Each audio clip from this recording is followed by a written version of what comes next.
Nouvelle édition sur la nationale. Mesdames, Messieurs, bonjour et bienvenue dans ce 13h30.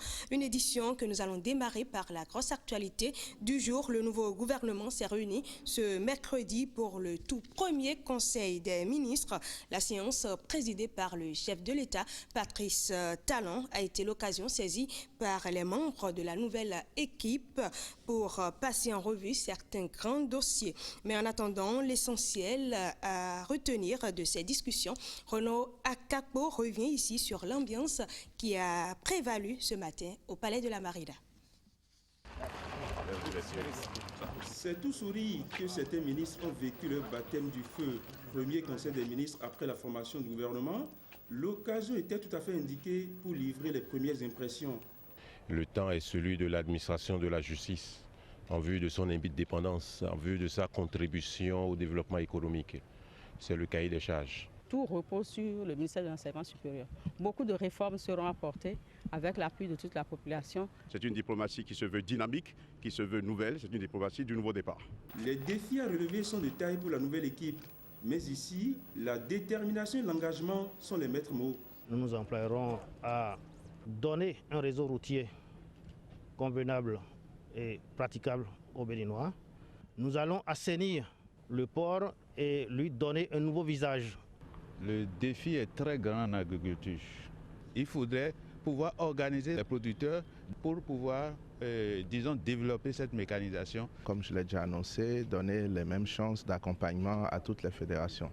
C'est donc pour ça qu'à côté des moyens que nous allons massivement investir dans le football, nous allons également donner un accompagnement substantiel à toutes les autres disciplines sportives.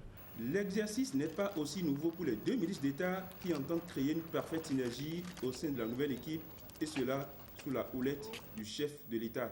Je suis un habitué des lieux. Je sais à peu près quel travail nous avons à faire. La coordination et la synergie doivent être parfaites. Je suis un homme de développement. Je veux apporter le plus d'énergie, le plus d'initiative et le plus d'engagement du gouvernement. Des 21 membres qui composent la nouvelle équipe, 7 ont déjà exercé des fonctions gouvernementales. C'est vrai que je suis passé au ministère de l'économie et des finances où j'ai fait à peine 10 mois. Je reviens aujourd'hui. C'est pour contribuer à l'amélioration de la gouvernance dans notre pays. C'est de faire en sorte que les choses soient véritablement améliorées. Avant le huis clos de la salle du Conseil, quelques ministres se sont gardés de tout commentaire. Vous savez, l'armée, c'est la grande muette. Si on a quelque chose à faire, il faut le faire, il ne faut pas le dire.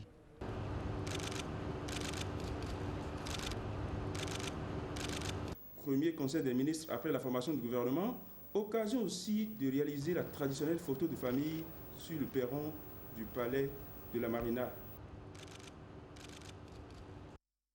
Et du Palais de la Marina, nous irons maintenant dans le Septentrion pour faire la liaison avec l'antenne régionale de Parakou. Et là, c'est avec Loukiat Dangouzato.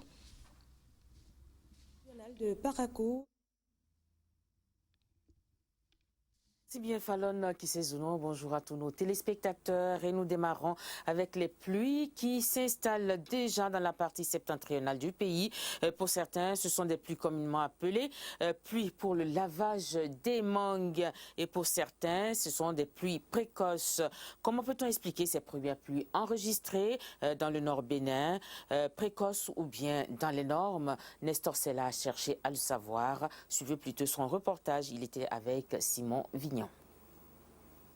Spécialement cette année, nous avons constaté que les pluies que les gens qualifient habituellement depuis notre enfance de pluies pour laver les mangues se sont installées mais ne veulent pas s'arrêter comme à l'accoutumée. Si les pluies s'installent plus tôt, il y a des risques que peut-être dans la période où actuellement nos parents producteurs n'ont pas compris qu'il faut installer certaines cultures, il y a des risques peut-être dans la période voulue, qui est le mois de juin, de mai, de juin, de juillet, où les gens installent les cultures, qu'il y a ce que nous appelons des poches de sécheresse. Et ces poches de sécheresse-là ont tendance à retarder les semis. Le calendrier agricole tel que recommandé par la recherche persiste, c'est autour, donc quand nous prenons le cas de l'allégorie, les gens peuvent, où nous assistons à des semis précoces pour le cas du coton par exemple, à partir du 20 mai, 15 mai, les gens sèment déjà le coton. Donc pour ces régions-là, ils peuvent déjà commencer par nettoyer les champs, ils peuvent commencer par donc, préparer les semis. Le problème ne se posera pas. Mais pour ce qui est du cas donc, du Borgou, où les plus peut-être perdus un peu plus dans le temps, octobre, il faut avouer qu'il y a des risques de pourrissement au cas où on sème plus tôt. Parce que quand vous semez plus tôt, ça veut dire que la plante va arriver à maturité au moment où il pleut encore, au moment où ça a besoin du soleil, de la matin, ou bien tout ça là pour faire sécher les choses. Donc il y a ces risques-là qui sont là. Mais ce que nous conseillons aux producteurs qui connaissent mieux leur environnement, peut-être faire une parcelle plus précoce et attendre peut-être la période la plus indiquée, faire d'autres parcelles, ainsi de suite. Mais c'est surtout de mettre à profit ce temps-là pour bien nettoyer les champs. Bien nettoyer les champs, préparer les lits de semis. Et déjà, on observera peut-être d'ici encore une semaine, si ça persiste, on verra donc la conduite à tenir. Voilà, et puis la suite de notre intervention. Il se développe de plus en plus un nouveau mode de transport dans nos villes et campagnes. Il s'agit des tricycles, des moyens de locomotion à cheval entre motos à 2 roues et voitures. Au-delà des services que ces engins peuvent rendre, ils sont surtout et malheureusement la cause de plusieurs cas d'accidents enregistrés sur les axes routiers. Michel Dakou tire la sonnette d'alarme à travers ce reportage qu'il vous propose. Ça pilule désormais dans les villes et campagnes du Bénin. À Parakou, troisième ville à statut particulier, les mototricycles semblent damer le pignon aux véhicules à 4 roues en matière de transport de marchandises et autres bagages. Ces engins permettent à leurs propriétaires de faire de bonnes affaires, certes, mais représentent un grand danger la nuit. Quand on les rencontre dans la circulation la nuit, et on a comme l'impression que c'est une moto à 2 roues. Et c'est quand on est proche de la moto qu'on constate que c'est des motos à 3 roues. Et les dépassements, au niveau des dépassements, ça cause souvent problème. En verra, on croit que c'est une moto à 2 pieds qui vient, quoi. Mais des fois, tu vas arriver, c'est en même temps tu vas voir que c'est tricycle. Et si tu ne sais pas faire, tu vas rentrer dedans, ça va te coller. Et je pense que c'est cette année, ou bien en début d'année, où il y a eu ce cas malheureux du tricycle abandonné dans le quartier Madina, où il y a eu une haute personnalité de l'enseignement primaire est allée, le tricycle est abandonné dans l'obscurité. Et ce dernier est allé heurter ce tricycle abandonné. Moi, s'en est suivi. Aussi bien dans les rangs des conducteurs que chez les fabricants de ces nouveaux moyens de transport, des mesures urgentes s'imposent afin d'éviter le carnage sur l'exaxe routier. C'est pour cela, lorsque nos patrons ont constaté ça, nous aussi on a constaté, on a rapproché ça à nos patrons et ils ont fait sortir les tricycles maintenant là à veille. Donc dans la nuit maintenant, si on allume le phare, celui qui vient en face, il constate automatiquement que c'est moto-tricycle qui venait. Il y a l'éclairage. Et on ne peut pas comprendre. Il y a certaines motos, je vois, c'est-à-dire des motos, des tricycles, où je vois des rampes de choses là, de feu que les gens mettent, c'est très bon. Donc normalement, il faut que les feux arrière marchent, il faut que les phares marchent, et que les feux gabarits qui ont pu s'en mettre et étudier avec eux. Ces nouveaux moyens de locomotion ne sont pas moins dangereux en pleine journée. En effet, rares en sont les pilotes qui détiennent le permis de conduire adéquat. Non, je n'ai pas de permis de conduire. J'ai engagé le processus avec l'équipe de la CNSR et le danger c'est quoi? Pendant que tu es ici, tu n'as pas autre temps pour aller faire la formation, mais ça devient une obligation, on doit le faire. Hormis le permis de conduire, plusieurs règles sont à observer. Il s'agit en outre du respect du port de casque, l'immatriculation, l'assurance et même la visite technique. En attendant que tout cela prenne corps, Michel Dakou, je vous amène à Waké, dans la commune de Waké, donc, où nous allons parler du 30e congrès ordinaire de l'Association pour le développement économique et social de l'arrondissement de Komdès, et bien dans la commune de Waké, je vous le disais. Eh bien, ce congrès s'est ouvert lundi dernier. Les congressistes natifs des différents villages de Komdès réfléchissent sur le développement de leur localité. Emerida Quinsoton. Une fois par an, les filles et fils de l'arrondissement de Komdé, commune de Waké, réunis au sein de l'Association pour le développement économique et social ADESC, se donnent rendez-vous pour parler du développement de leur localité. C'est la 30e rencontre du genre qui se tient depuis la création de l'association. Il s'agit pour les congressistes de réfléchir aux maux qui minent le développement de leur terre natale et de trouver les voies et moyens pour y remédier. La déperdition scolaire. Une fois encore, nous vous demandons de redoubler d'efforts pour maintenir nos frères dans les classes jusqu'à la fin de l'année. Car si ces enfants ne passent pas par là, le développement ne sera pas au rendez-vous. Nous ne pourrons également terminer sans parler de la sécurité. Il faudrait que tout le monde soit éveillé. Le bureau exécutif actuel de l'association est au terme de son mandat, 2 ans de gestion, et selon son président, il y a des motifs de satisfaction. Mon bureau et moi avions élaboré un programme d'action qui a été exécuté à 90%. Je nous invite à compter sur nos propres valeurs et compétences. Nous avons le devoir d'inviter tous les enfants de Komdé de savoir que la reconnaissance de sa cité natale est une obligation et un devoir sacré. Moi, je m'engage de toutes les façons à travailler aux côtés de tous ceux qui vont me solliciter. Il faut noter qu'en prélude à l'ouverture officielle du congrès, une séance de prière a réuni les participants. Lecture du Coran pour rendre grâce à Allah pour tous ses bienfaits au profit de l'association pendant toute une année et remettre par la même occasion sous la protection divine la nouvelle année qui commence pour l'association. Et tous ensemble, nous disons Amen. Voilà donc Fallon Kisezouno qui met un terme à notre intervention en direct depuis Parakou. Merci de nous avoir suivis et à très bientôt. Merci également à vous, Loukiat Dangouzato. Et nous parlons à présent des producteurs béninois de riz qui s'organisent pour aller conquérir le marché institutionnel du Bénin. Pour être plus efficaces, ils ont décidé de faire un plaidoyer à l'endroit du nouveau gouvernement. C'était à l'occasion d'un atelier de formulation de plaidoyer conduit par le Conseil de concertation de riziculteurs du Bénin, ceci avec le soutien de l'Union européenne et de l'ONASA. Henri Fatina et Évariste Zomaron pour le compte rendu de l'ouverture de l'atelier qui s'est tenu ce mardi à Grand Popo. La crise alimentaire de 2008 a permis de faire un constat au Bénin. Les organisations paysannes peuvent contenir l'insécurité alimentaire avec des productions de qualité et en quantité.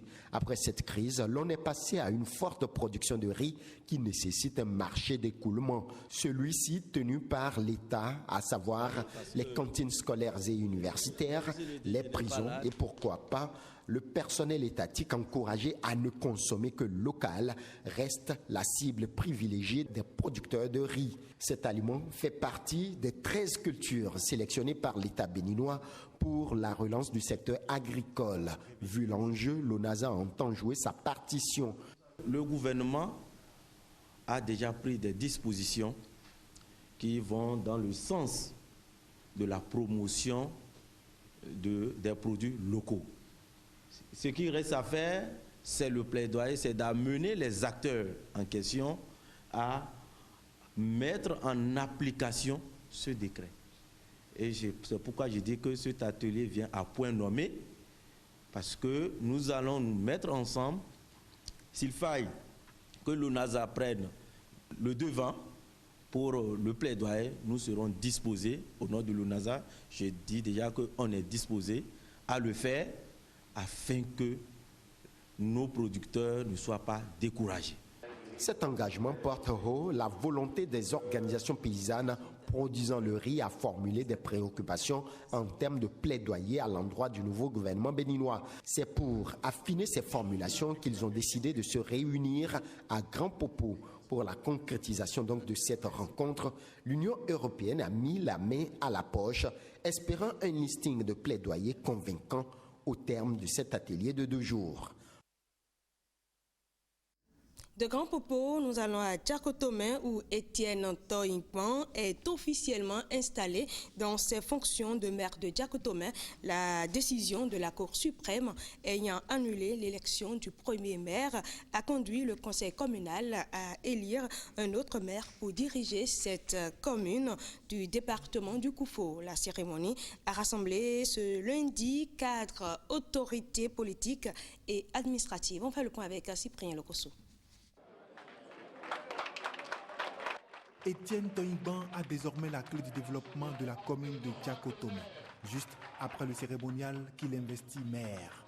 Djakotomé fait l'exception de l'élection d'un deuxième maire au cours de cette même troisième mandature. Monsieur le maire, en vous souhaitant plein succès à la tête de la commune, au nom de la conférence administrative départementale et à mon nom propre, je vous déclare officiellement installé ce jour, lundi 11 avril 2016, et vous renvoie à vos fonctions. La mairie de Djakotomé est à garder comme un œuf. Symbole exprimé devant les populations, le général Fena Amoussou, les députés ressortissants des départements du Monokoufo et plusieurs autres personnalités. Mon engagement le tout dernier est de relever les défis de la commune, à savoir fournir davantage dans les domaines de l'éducation, de l'emploi des jeunes, de la promotion des femmes, de la santé et des infrastructures, l'environnement, la sécurité, l'agriculture et l'artisanat auront une place de choix dans nos planifications. Pour rappel, la Cour suprême a annulé l'élection de Séraphin Dourou lors des communales du 28 juin 2015, obligeant les conseillers à procéder à une autre élection. De quoi fait ce mercredi l'actualité dans les départements de Lomé Plateau? Pour le savoir, nous allons faire la liaison avec l'antenne régionale de Porto Novo pour retrouver Olive Ousougoué. Bonjour à vous, Olive. Bonjour Fallon Kisezounon, chers téléspectateurs, merci de nous recevoir pour l'actualité des départements de Lomé et du Plateau.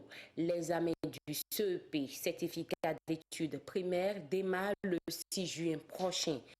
Pour un bon déroulement du dit examen, le nouveau ministre des enseignements maternels et primaires est allé à la direction des examens et concours hier pour s'informer sur les préparatifs. Le point de la descente du ministre Karimou Salimon dans ce reportage. Le nouveau ministre de l'enseignement maternel et primaire dans les locaux de la direction des examens et concours. L'autorité ministérielle est allée s'enquérir des préparatifs du certificat d'études primaires session de juin 2016. À moins de 2 mois de l'examen du CEP, on note quelques difficultés. Difficultés liées surtout à l'impression des épreuves pour les 216 000 candidats à l'examen prévu pour le 6 juin prochain. Il a fait cas d'un certain nombre de difficultés relatives à l'impression des épreuves. Et il a parlé notamment des appareils, n'est-ce pas, à haut débit, n'est-ce pas, qui permettent de tirer, n'est-ce pas, à vitesse rapide, n'est-ce pas, beaucoup de copies. Et ces appareils-là qui lui font défaut. La DEC même MAMP n'en dispose pratiquement pas. À ces différents problèmes, on propose déjà quelques solutions. Il faut d'abord pouvoir soutenir, n'est-ce pas, le responsable qui vit, n'est-ce pas, ces difficultés-là moralement. Donc ça, c'est ce que nous sommes en train de faire. Ensuite, nous allons, avec les techniciens, notamment le directeur des ressources financières du matériel, voir, n'est-ce pas, dans l'immédiat, ce que nous pouvons faire par rapport à l'absence des machines, qu'il faut pouvoir corriger. Et ensuite, voir au niveau du pays s'il y a d'autres opportunités qui nous permettent d'avoir les moyens de fonctionner pour être au rendez-vous du 6 juin 2016. Outre les échanges sur l'organisation du certificat d'études primaires, session de juin 2016, le délabrement dans lequel se trouve aujourd'hui la direction des examens et concours est sécurité, le second sujet au centre des échanges entre l'autorité et les agents de la direction qui espèrent sous peu voir le cadre de travail réfectionné. Le collectif des femmes de l'Institut national de recherche agricole du Bénin, INRAB, a 10 ans. 10 années au cours desquelles les membres du collectif ont mené des actions pour l'épanouissement de la femme et de la fille béninoise. Henriette Rodonou, présidente du collectif des femmes de l'INRAB, nous parle de quelques-unes des réalisations et présente les défis. En 2016, nous fêtons nos 10 ans. Nous avons commencé ces activités très timidement au cours d'une manifestation de la GIF et on a senti le besoin de nous mettre dans un creuset et c'est là qu'est né le CFI. Disons qu'au cours de ces 10 ans, nous avons mené des actions. D'abord pour l'épanouissement des femmes agents de l'INRAB. Nous avons fait du leadership envers celles-là. Vous savez, les femmes sont timides. Beaucoup n'aiment pas s'exprimer dans le public. Elles n'aiment pas prendre, disons, le devant pour certaines activités. Ce n'est pas parce qu'elles ne sont pas capables, mais elles sont timides. Donc nous avons fait le coaching pour leur donner les capacités de s'exprimer et de pouvoir se valoriser. Nous avons aussi au cours de ces 10 ans fait un peu d'action sociale. Nous avons au cours de certaines années, de plusieurs années de suite, là où nous allons fêter, nous demandons aux écoles de nous choisir, de nous désigner des filles travailleuses qui ont le souci de leur avenir. Et nous les avons primées, nous leur avons offert des cadeaux. Il y en a parmi elles aujourd'hui qui sont déjà étudiantes, il y en a qui ont même fini leur cursus universitaire. Nous n'avons pas pu faire grand-chose, mais les 10 prochaines années, nous voulons nous ouvrir vers l'extérieur, donner de notre amour de femme aux autres. Donc il y aura beaucoup plus d'actions sociales dans les 10 prochaines années. Elles sont pour la plupart des ménagères et ont eu l'ingénieuse idée de se mettre ensemble à travers des activités de transformation des produits agroalimentaires et de maraîchage. Le but est de subvenir aux besoins de leur famille. Elles, ce sont les membres de la coopérative Moinagbe d'Agboku à Porte-Nouveau. Guillaume Avienou et Nokadane nous amènent à leur découverte. Site de maraîchage de la coopérative des femmes Wainangbe d'Agboku dans le 2e arrondissement de Porte-Nouveau. Sur 1 hectare environ, 17 femmes, toutes membres de Wainangbe, réparties en 2 groupes, cultivent des variétés de légumes très prisées par la cuisine porte-nouvienne. Nous avons la marante, le basilic, nous avons la célosie, le crin-crin, les grands morels, et les laitues, le chou, puis le carotte. Ménagères pour le grand nombre, ces femmes ont décidé depuis 7 ans de se mettre ensemble pour s'occuper. Outre le maraîchage, elles se sont aussi spécialisées dans la transformation de produits agroalimentaires. Au sein du groupement, nous faisons de la transformation agroalimentaire, c'est-à-dire nous faisons le sirop de gingembre, de bissap, de citron et d'ananas. Et à des moments donnés, nous faisons aussi un peu de gential, sirop de gential. Grâce aux recettes des activités de maraîchage et de production de jus divers, les membres de Wainangbe contribuent aux besoins de leurs foyers respectifs. Une autosatisfaction qui cache des inquiétudes. La matière première pour produire les jus se font rares. Ananas, parfois, on a des difficultés à en avoir. Même gingembre aussi, parfois, on va payer et puis c'est pas frais. Si on peut trouver quelqu'un qui pouvait nous payer le moulin et nous aussi, on saura comment entretenir et à tout moment, on va l'utiliser. Sur le site où elles pratiquent leur activité de maraîchère, Les femmes de Ouayinangbe sont confrontées à deux problèmes majeurs. Les ravageurs de légumes, puis le diktat d'acheteuses de légumes à la recherche de profits toujours plus grands. Le marché s'impose à elles. Vous voyez un peu la densité et les dimensions des planches ne sont pas les mêmes. La planche normale, c'est 1 mètre sur 6, avec des écartements selon la culture. Elles connaissent tout ça. Mais quand elles respectent ces normes, les commerçants ne leur font pas un bon prix.